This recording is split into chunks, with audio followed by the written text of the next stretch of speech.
Bonjour et bienvenue dans Amis, un podcast dédié à la redécouverte de Friends. Vous savez, cette série un peu anonyme des années 90 et 2000 ? Salut, moi c'est Anaïs, je suis critique série et je découvre Friends pour la première fois en 2020, 20 ans après tout le monde. Chacun son rythme, désolé.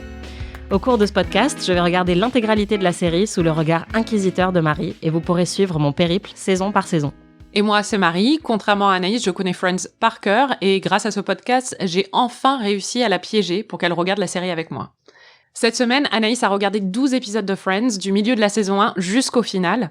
Pour la première fois, on a pu les voir ensemble et j'ai pu observer ses réactions en direct. Bon, j'avoue que parfois, elle n'était pas hyper enthousiaste. I used to have that bumper sticker. You see what I mean? Non, parce que c'était pas drôle, même. Bon, on a compris, je crois. Mais elle a aussi ri, je l'ai vue rire. Bon, le plus souvent, c'était un demi-rire, genre... Elle a décrit ça comme un rire de dédain, mais moi je dis que ça compte. Et plusieurs fois, je peux en témoigner, elle a ri à gorge déployée. À gorge déployée Si, à gorge déployée. J'ai noté les moments où t'as le plus ri. Le nom de l'ex de Phoebe, où à un moment, Phoebe et Rachel et Monica font un espèce de feu de joie pour purger leurs ex, en brûlant leurs effets personnels. Et Phoebe parle d'un de ses ex, et je sais même pas quel est son nom, mais c'est genre... Et ça t'a beaucoup fait rire. Oui, ça c'était très drôle. Oh, alors ça, c'est l'addition d'un de mes dîners avec Coca-Loulou. Et l'autre truc qui t'a pas mal fait rire aussi, c'était Joseph Staline quand même. Oui, j'ai même noté Joseph Staline, très drôle. Pour le resituer, Joseph Staline, c'est Joey Tribbiani qui cherche un nom moins italien que Joey Tribbiani pour sa carrière d'acteur. Et il est en train de brainstormer. Staline. Staline, je le connais, ce nom, j'ai l'impression de l'avoir déjà entendu. Bah non, moi ça me rappelle absolument rien, moi. Joe Staline. Ouais, ça sonne pas mal. Tu pourrais même essayer Joseph. Joseph Staline. Ouais, ça se retient bien, ça. Oh oui. Il est génial, il est tellement con. Voilà. Bon, là, c'était tes plus gros rires, je me dirais, mais il y en a eu d'autres. Ouais. Hein. Il y en a eu quelques-uns. T'as bien aimé ou pas ? J'ai bien aimé et je pense que, honnêtement, je ris un peu plus quand t'es à côté de moi parce que comme j'entends tes rires, ça plus les rires enregistrés, je me sens un peu, tu vois, obligée de participer au... L'autre truc que tu fais aussi, le mouvement. C'est qu'à la fin, à chaque fois qu'elle rit vraiment, elle rajoute « Ah ça, c'était drôle ». Parce qu'il est un peu insultant pour le reste de la série, parce que ça arrive pas souvent, mais bon, c'est déjà pas mal. Mais il faut le pointer, quand il y a un truc très drôle, il faut le dire. Bon, je sais que tu en rêvais, mais qu'est-ce que ça t'a fait d'enfin pouvoir regarder la série avec moi ? Bah, comme je te disais, je pense que j'ai déjà plus ri, peut-être en étant avec quelqu'un que quand je suis toute seule, puisque j'intériorise beaucoup, comme tu le sais. Après, il y a un truc qui était particulièrement chiant, et je te l'ai dit, c'est que tu chantes toutes les musiques qu'il y a entre les scènes. C'est hyper relou. Genre juste les petites transitions instrumentales, elle les chante, elle les connaît par cœur. Ça me rend ouf. Bah oui, je m'en rends même pas compte, en fait. Je savais pas que je le faisais avant que tu me le dises, mais c'est vrai que je le fais. Ouais. J'en ai... Voilà, c'est hyper perturbant. Et il y a un moment aussi où j'ai essayé d'imiter Janice, et tu m'as dit que c'était nul. Donc, j'étais hyper vexée. Bah, c'était assez nul, en fait. Ouais, mais bon, tu devrais être contente que je participe, tu vois. C'est vrai. Bon, bah, du coup, fais-la, quoi. C'est vraiment hyper gênant. J'ai très honte. Non, mais en plus, c'est parce qu'à un moment, il y a eu un gros twist, et du coup, j'ai fait « Oh my God !» Bon, là, c'est pas mal. C'était mieux que la dernière fois. Ah bah d'accord, sympa. Je m'entraînerai pour la prochaine fois.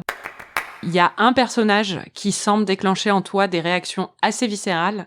C'est Ross. On va t'écouter parce que je t'ai enregistré pendant le visionnage. Il est trop mignon. Ok. Yeah, see you guys later. Ouf, Ross avec de la barbe. Give it to me. Ah bon, non mais vraiment. Alors bon, j'aime beaucoup Ross, mais j'ai jamais dit give it to me. Give it to En le voyant à l'écran, est-ce que tu peux m'expliquer ces réactions qu'il déclenche chez toi, quoi? Bah en fait, je le trouve très touchant. Là, c'est plus que touchant, Anaïs. Ben, j'ai envie qu'il me touche. Non, mais en fait, le moment où j'ai dit qu'il était trop mignon, c'était quand il s'apprête à aller à l'hôpital après avoir entendu que Carole avait perdu les os. Il a l'air un peu paumé dans le couloir tout seul. Je sais pas, j'ai envie de lui faire un câlin. Et en plus, il est très grand, donc il fait vraiment genre un enfant qui a grandi trop vite et que t'as envie de protéger un peu, tu vois. Et après, une fois que il est à l'hôpital et que ça dure assez longtemps quand même, l'accouchement de Carole, à la toute fin, en fait, on voit qu'il a une barbe de 3 jours parce qu'il est resté à l'hôpital à son chevet, machin. Et là, c'est un homme, quoi. Ah bon? Moi, en tout cas, ça m'a fait de l'effet. Et je sais pas, je le trouve mignon. Enfin, par exemple, même si, bon, on en parlera après, sa relation avec Rachel, je comprends pas trop. Mais les gestes qu'il fait pour elle, en fait, je les trouve hyper mignons. C'est très romantique. Par exemple, quand il fait semblant de perdre au poker face à elle, j'ai trouvé ça super choupi. Et après, quand il lui fait un cadeau, où il s'est souvenu d'un truc qu'elle voulait, d'une broche qu'elle voulait depuis plusieurs mois et... C'est hyper mignon, quoi. Oui, mais il a très bon cœur. Enfin, moi, je pense qu'il a très bon cœur, mais qu'il est très chiant. Mais en parlant de Ross, t'avais été assez surprise du métier de Ross en regardant les premiers épisodes. Est-ce que ça te paraît plus clair? Bah, en fait, je sais qu'il est paléontologue, mais ça me paraît absurde. Et je crois que je sais pas ce que ça fait un paléontologue, en fait, parce que là, en quelques épisodes, il recueille un singe chez lui. Il remet en place des mannequins de Cro-Magnon dans un musée. Et il part en Chine pour faire je sais pas quoi. Enfin, je trouvais ça vraiment absurde. Et alors, le truc qui me perturbe le plus, c'est pourquoi il est habillé comme un trader alors qu'il est paléontologue. Mais en fait, il est toujours en costard, en costume 3 pièces et tout, je comprends pas. En fait, ils l'ont dit, donc, c'est pas un spoiler, il travaille au musée d'histoire naturelle de New York. Donc, le singe... Et t'as besoin d'être en costard pour recueillir des singes. Non, mais il est pas en costard, Anaïs. Il est tout le temps en costard. Non, mais il a une veste pour aller travailler, quoi. Et une cravate. Oui, mais bon, regarde ses cravates. C'est pas des cravates de banquier, c'est des cravates de prof d'histoire géo à la fac, quoi. Ouais, je sais pas, genre moi, mon père, il est banquier, il s'habille comme ça, quoi. Donc, je suis très surprise par son code vestimentaire bon, pour aller dans des vitrines de musée, quoi. Ouais, mais c'est un peu sa personnalité, c'est un vieux avant l'âge, quoi. Bon, on verra comment ça évolue. En me basant sur tes réactions, je dois dire que si je devais désigner ton personnage préféré de ces épisodes, ce serait Marcel le singe. Suis-je correcte? Bah oui, évidemment. Bon, c'était mon meilleur ami de l'épisode précédent.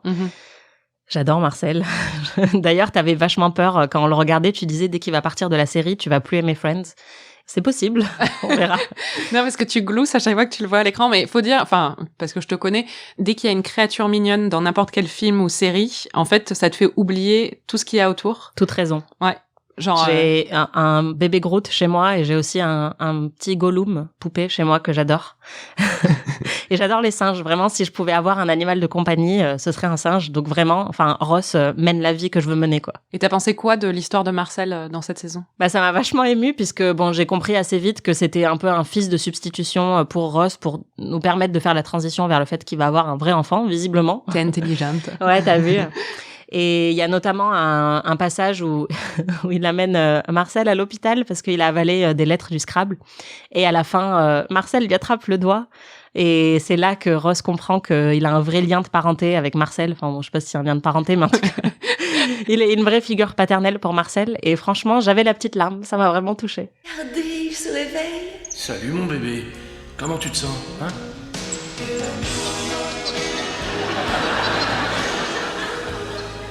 Et quand ils se disent au revoir? J'étais très émue. Je voulais pas que Marcel parte. Mais t'as pas pleuré, hein, j'ai regardé. Ah bon, t'as regardé? Ouais, mais moi, je me cache quand t'es là. Tu sais que ça bouillonne à l'intérieur, mais je veux rien laisser paraître, donc c'est vrai. Je te jure que j'étais très émue. Et je sais pas pourquoi tu m'as demandé ça, mais tu m'as dit de te demander ce que tu penses de Joey. La dernière fois, tu l'avais trouvé touchant, mais aussi très très con. Est-ce que tu as changé d'avis? Alors, il est de plus en plus con, mais ça, tu m'avais prévenu. Mais effectivement, je le trouve très touchant. En fait, il y a un truc qui m'a un peu surprise, c'est que je me suis interrogée dans plusieurs épisodes, je me disais, est-ce qu'il va finir en couple dans la série? Et en fait, pour l'instant, ça me paraît peu probable, parce que c'est vraiment un enfant, en fait. Enfin, j'imagine pas comment il peut être en couple alors qu'il a l'âge mental d'un élève de CM2, quoi.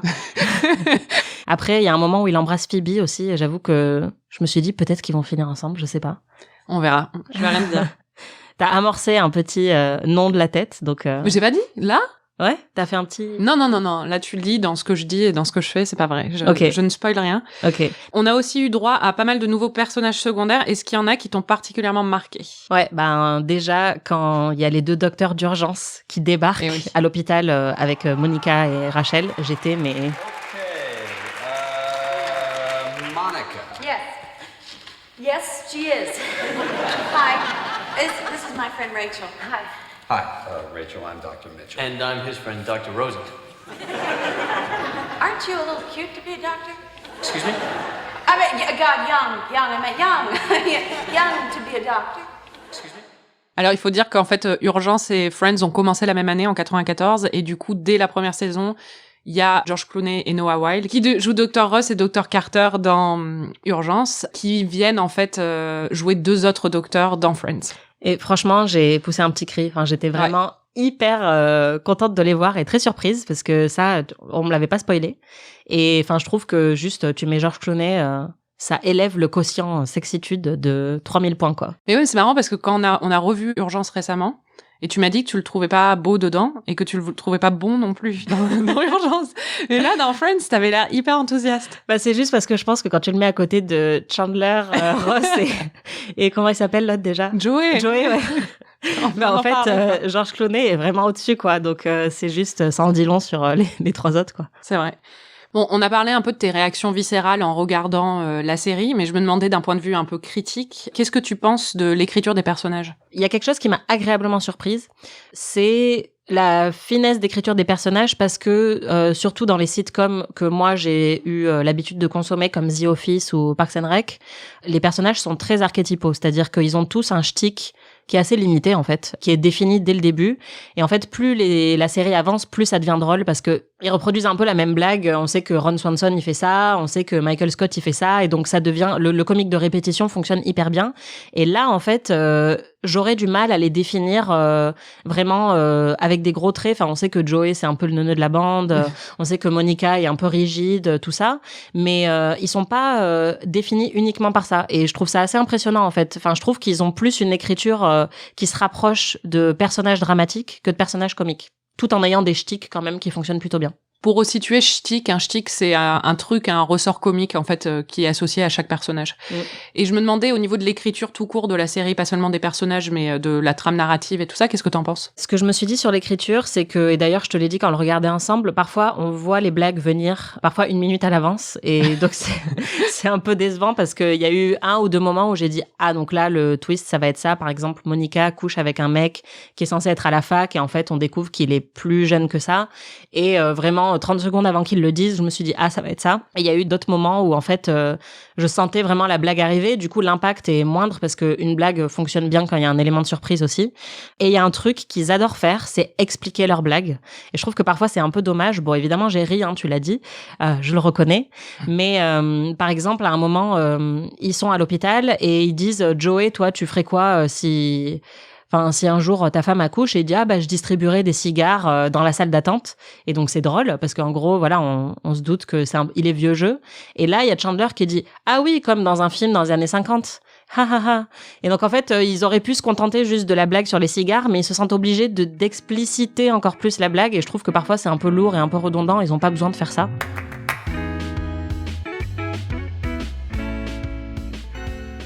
Il faut évidemment qu'on parle du final.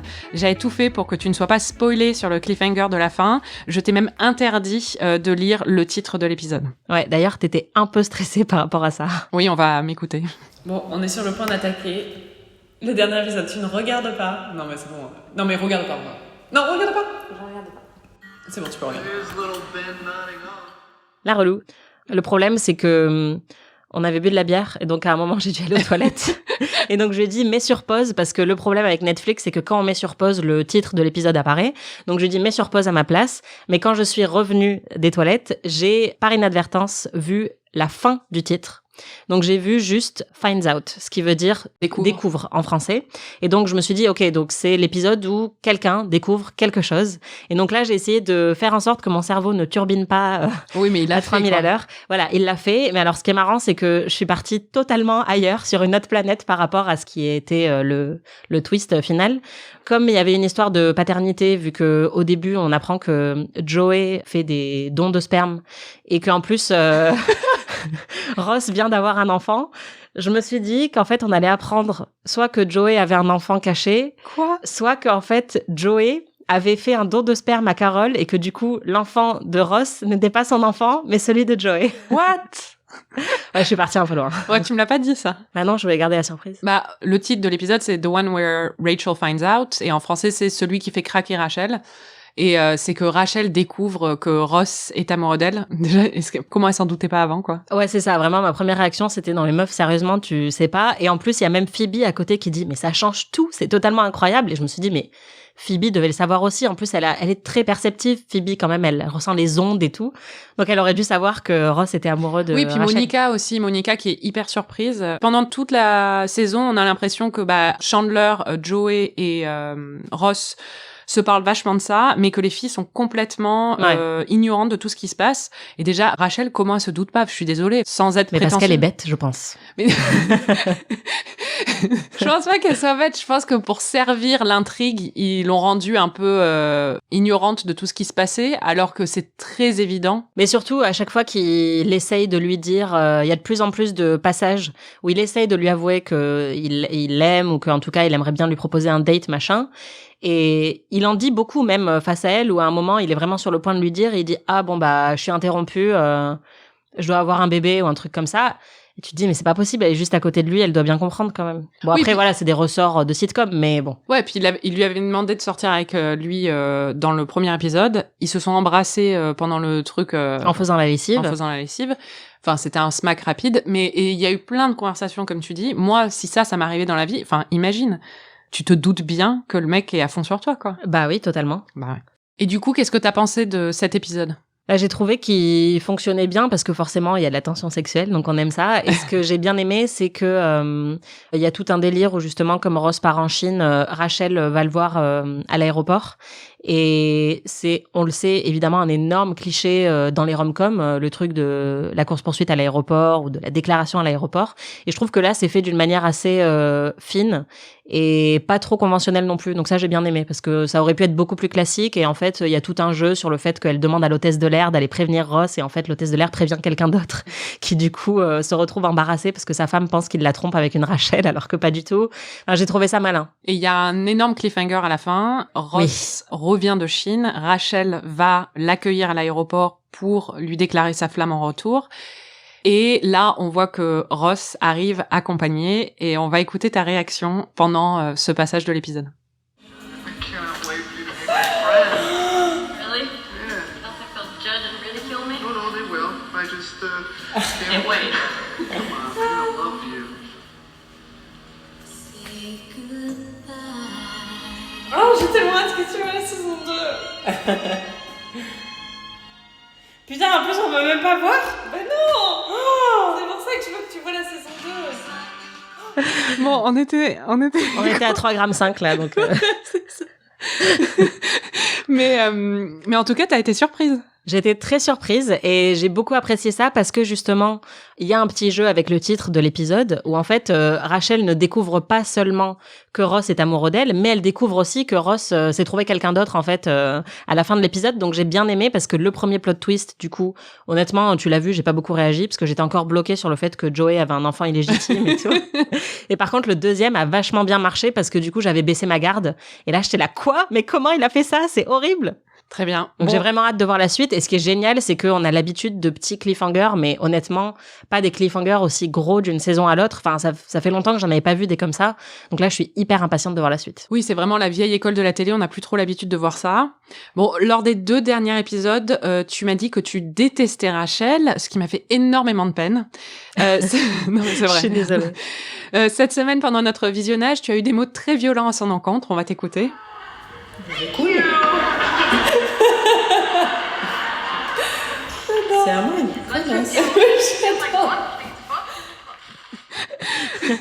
Donc celle qui rit, c'est moi. Bon, on va établir un Rachelomètre toutes les semaines. Et sur une échelle de 1, c'est-à-dire tu détestes pas vraiment Rachel, à 10, tu la hais de tout ton cœur. Tu te situes où en ce moment sur Rachel? Je dirais que je suis à un 8,5. Putain, sérieux? Mais c'est beaucoup. Ouais, je sais pas. En fait, en relisant mes notes, j'ai vu quand même moi, j'ai trouvé ça violent, ma propre violence. J'avais noté quand même, Rachel fait que se plaindre et elle est bête. Donc bon, voilà, que clairement ça veut tout dire. Ça m'a fait rire à un moment. T'as rigolé parce que tu disais bon, c'est vraiment pas une très bonne serveuse, ce qui est vrai. Et alors tout de suite quand t'as dit ça, je me suis dit mais c'est une bonne quoi en fait? Elle est bonne à quoi? Parce qu'elle sait vraiment rien faire. Même pas servir un café. Oui, mais c'est ça son histoire, c'est qu'elle va apprendre à être... Son histoire, c'est qu'elle sert à rien.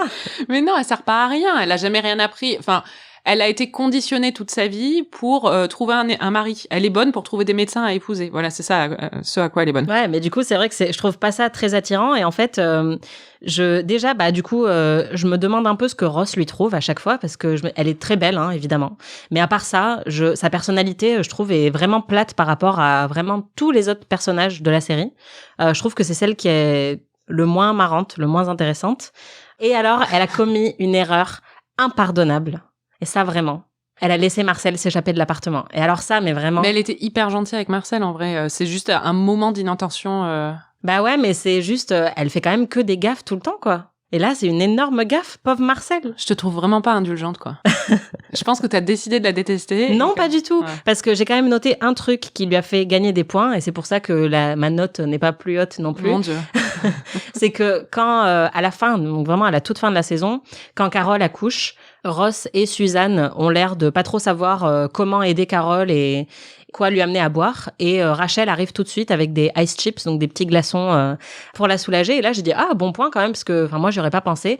Après, il se trouve qu'elle est venue principalement pour draguer le docteur qui s'occupe de Carole. Donc bon, faut dire que voilà. Mais j'ai trouvé ça, je l'ai trouvé sympa pendant l'accouchement. Elle a été vraiment auprès de Carole alors qu'elle avait aucune obligation, qu'elle est nouvelle dans le groupe, qu'elle connaît pas vraiment Carole. Donc ça, j'ai trouvé ça très sympa. Moi, je dirais que Rachel est une icône féministe qui ne sait rien faire au début parce qu'elle a été conditionnée par son éducation, mais qui va justement apprendre à gagner en indépendance, alors que tous les autres sont déjà à ce niveau-là à la base. Mais le problème, c'est que moi, j'ai vu 24 épisodes. Donc si tu veux, toi, t'as le recul de toutes ces saisons où tu l'as vu. Et en plus, tu m'as même dit qu'au début, toi, tu l'aimais pas trop non plus. Non, je pas dit que j'aimais pas trop, c'était pas ma préférée, quoi. Enfin, moi, vraiment, en grandissant, mes deux personnages préférés, c'était Phoebe et Chandler. C'était les deux que j'adorais. Ouais. Et c'est en revoyant Friends des années après, je trouve juste que Jennifer Aniston, en fait, a un super timing comique. Et maintenant, je pense que toi, tu n'es pas d'accord, apparemment. Bah, en tout cas, c'est vraiment pas le personnage qui me fait le plus rire. Je pense que tu l'as vu. Parfois, il y a deux, trois trucs qui m'ont fait rire, mais c'est pas celle qui C'était pas des vrais rires, c'était des... Voilà. Exactement. Mais il y a quand même quelque chose qui est très important, c'est que j'ai hyper hâte de la voir avec Ross. Et j'ai vraiment envie de suivre cette intrigue-là, donc ça veut dire que ça fonctionne quand même. C'est-à-dire que je me dis pas à chaque fois qu'elle est à l'écran, oh, j'en ai marre d'elle. Enfin, je suis hyper investie dans son histoire avec Ross, donc clairement, il y a quand même quelque chose qui fonctionne avec son personnage. Oui, mais c'est juste parce que t'es investie dans Ross, en fait. Ouais, mais du coup, si Ross lui trouve de l'intérêt, je lui en trouve aussi, tu vois. Bon, on verra. Mais j'ai hâte vraiment de changer d'avis, hein. Enfin, je pense pas Moi aussi, j'ai hâte que tu changes d'avis, Anaïs. Après, j'ai juste noté quand même que au moment où Ross dit mais Rachel, on est vraiment fait l'un pour l'autre. J'ai fait, je comprends pas trop pourquoi. Et surtout, mon premier réflexe, ça a été de me dire, en fait, Ross irait hyper bien avec Monica. Ouais, mais c'est sa sœur. Et après, voilà, je me suis souvenu que c'était sa sœur, donc ça fonctionne pas, mais voilà. Il y a eu un moment d'exclamation où t'as dit, ah, c'est vrai, ils sont frères et sœurs encore. Tu avais encore oublié qu'ils étaient frères et sœurs. J'ai vraiment du mal. Chaque semaine, je vais partager des fun facts sur la série avec toi. Cette semaine, on va parler du générique. L'épisode dernier, tu m'as demandé d'où sortait la fontaine qu'on voit dans le générique de Friends, et je t'ai sorti une réponse un peu con, faut le dire, où j'ai dit que c'était une fontaine à New York quelque part, ou que peut-être ça symbolisait Washington Square Park.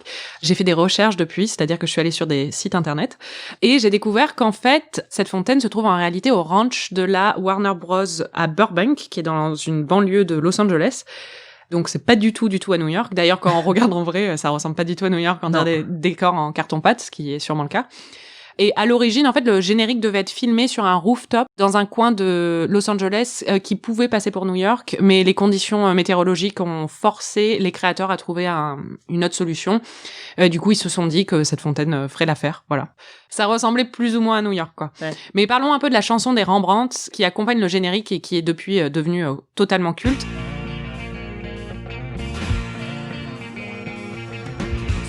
Elle a été écrite spécialement pour Friends, et d'ailleurs si on regarde le clip des Rembrandt, en fait c'est avec les acteurs aussi sont dedans, et les scénaristes de la série ont aussi participé à l'écriture des paroles. La chanson a été enregistrée une semaine à peine avant la diffusion du premier épisode. Les applaudissements désormais légendaires qu'on entend dans le morceau, ils ont été faits par Kevin Bright, Martha Kaufman et David Crane, les producteurs exécutifs de la série, qui voulaient aussi être dans la chanson en fait. Et on pense souvent qu'il y a 5 applaudissements, mais en fait il y en a 4. Quant au canapé, dont t'as dit qu'il avait l'air super confortable, il a été trouvé par hasard dans un espace de stockage au sous-sol des studios de la Warner. Dans chaque épisode, on va élire notre meilleur ami, le MVP, comme diraient les Américains, c'est-à-dire le Most Valuable Player, le grand gagnant du jour. Donc Anaïs, c'était qui ton meilleur ami de ce segment qu'on a regardé là? Bah, je pense que c'était Phoebe, encore une fois. Je me suis vraiment dit que je voulais avoir une amie comme elle quand Joey est justement en train de chercher un nom d'acteur et qu'elle lui dit Flame Boy. J'ai trouvé ça génial. Je me suis dit, je veux une amie comme ça. Et toi, Marie, c'est qui ton MVP? Ben, c'est Phoebe aussi, en fait. Ah. Parce que tu m'as fait un peu la voir d'un autre regard cette saison. Donc, je crois que c'était déjà ma MVP de l'épisode dernier. Mais ça l'est encore cette fois-ci. C'est vrai qu'elle est très, très drôle. Quelle héroïne. Formidable. Oui, à un moment, tu as dit quelle héroïne en regardant Phoebe pendant l'épisode. C'était très drôle. Et qui tu voudrais exclure du groupe? Je sais qui c'est. Hein. Non, mais c'est trop méchant si je dis Rachel à nouveau, donc. Bah non, si c'est Rachel, c'est Rachel. Enfin, l'exclure, c'est peut-être un peu violent, mais disons que je la trouve pas. Ah non, je sais qui je vais exclure. Je vais exclure Barry. Ah oui. C'est un gros con et il est pas beau. C'est l'ex de Rachel qui a trompé Rachel avec Mindy et après a trompé Mindy avec Rachel.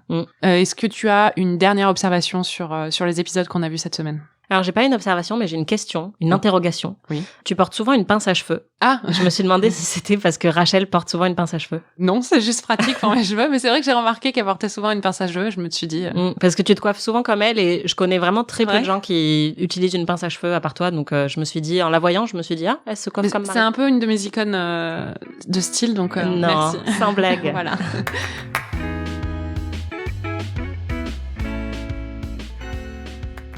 Pour finir, les prédictions d'Anaïs. Anaïs, qu'est-ce que tu penses qui va se passer dans les épisodes qui vont venir? Et on a quitté la série là sur un cliffhanger. Qu'est-ce que tu penses qui va se passer entre Ross et Rachel? Bah, je pense que dans les 12 prochains épisodes, du coup, je vais m'en tenir à ça.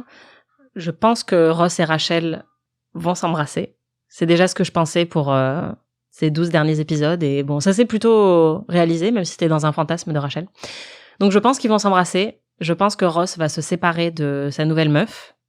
Et je pense qu'il va y avoir de la tension sexuelle entre Monica et Chandler. On verra. Je voulais finir sur quelque chose. Cette nuit, j'ai écrit un poème sur Marcel. Oh mon Dieu. Anaïs a fait une nuit d'insomnie, donc voilà ce que ça a produit. J'avais rien d'autre à faire. Voilà, j'étais touchée, je pensais à lui et je me suis dit que c'était un bon moyen de lui dire au revoir. Je vais essayer de pas être trop émue. Oh mon petit ange tout velu et sans aile, tu rejettes les codes de genre, quelle rebelle. Tu étais mon ami, mon préféré, Marcel.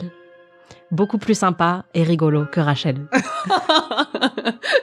J'espère que tu seras heureux à San Diego. Peut-être reviendras-tu pour un court caméo. De cette petite sitcom, tu étais le héros. Parles-tu espagnol? Oh Marcel, te quiero. Bravo, c'est magnifique. Voilà. Très beau. Merci. Waouh. J'ai essayé de pas pleurer. Et bien sur ce, merci de nous avoir écoutés. Vous pouvez retrouver tous les épisodes d'Amis sur slate.fr ou votre plateforme de podcast préférée. Notre prochain épisode couvrira la première moitié de la saison 2 de Friends. N'hésitez pas à suivre la série en même temps que nous et à partager vos impressions sur les réseaux sociaux. Si vous avez aimé cet épisode, vous pouvez nous laisser 5 étoiles et si vous avez détesté, vous pouvez aussi nous laisser 5 étoiles. Amis est un podcast produit par slate.fr sous la direction de Christophe Caron et Benjamin Ours avec Aurélie Rodriguez.